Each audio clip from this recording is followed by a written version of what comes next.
Section 2 is why your meta ads look broken. So Meta has more channels than you think, and they will put your ads in more places than you think, unless you're very specific with telling them, I need creative to go only on the Instagram feed or only in Facebook stories. They can and will put your ad across the web. Facebook also owns multiple ad platforms. So on things like mobile games, the ads that are served there are also run through the Facebook ads engine. So you don't know where your ad will end up. What this means is test, test, test, have as much creative as you can. Something that I find trips up some brands is they're still stuck in this mentality of the physical world, meaning back in the day, you had to run a print ad, you needed to design it, you needed to say, okay, I want 5,000 copies to go out in this mailer. That's a finite resource. The computer is an infinite resource. So you can and should materially change and experiment with things on the fly. Your website is not a physical storefront.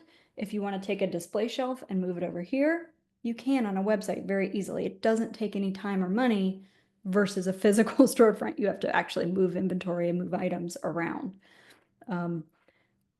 The best thing to come out of the ads engines, in my opinion, is their ability to take a bunch of different creative and test it all against each other. So the different headlines, different button colors, different photos. You can even have the same photo and test it with different saturation levels to see which ones your audience responds to.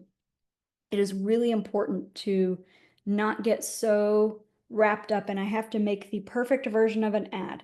Here's the headline, here's the copy, here's the graphic. This is all one holistic package. No, it's better to think of it as disparate parts that you can then pour into the hopper. This is our grain hopper here illustration, and let Meta figure it out.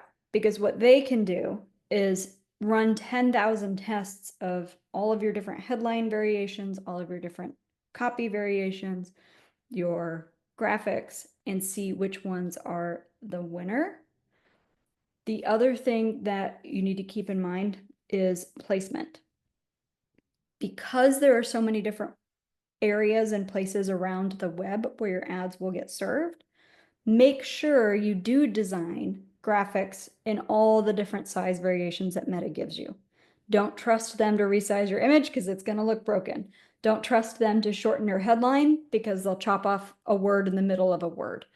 Make sure that you are giving them multiple headline variations with different lengths so that they have those pieces that they can take and grab and mix and match with these. An ultimate pro tip is that Meta and even Google don't like when creative gets stale, even if it's performing. If you're giving lots of money to them, to TikTok, to whoever, and it's converting great, let's say it's been running about 2 or 3 months, they will start ramping down the performance of it. They want you to spend more money over time.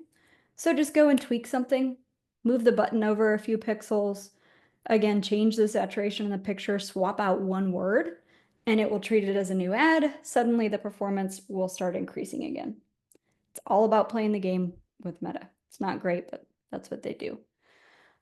Just elements to tweak. We will be sending a copy of this presentation out to anyone, so don't feel like you have to write all these down. But you want different diversity of ad formats. So think about, again, don't make your one ad and then rubber stamp it across different placements. Somebody watching Instagram Reels is in a different mindset, in a different media consumption mode than somebody scrolling through a news feed. Your ads should match the style and tone of where they're consuming that content. That's something that's really important. You want to match the user behavior so it looks and feels more native. It's not as jarring and obtrusive to them, so they're more likely to actually look at and interact with the content. Make sure you change up offers, wording, colors, video versus static image, and then ugly ads, depending on the brand. Sometimes ads that look like a magazine ad do not perform well.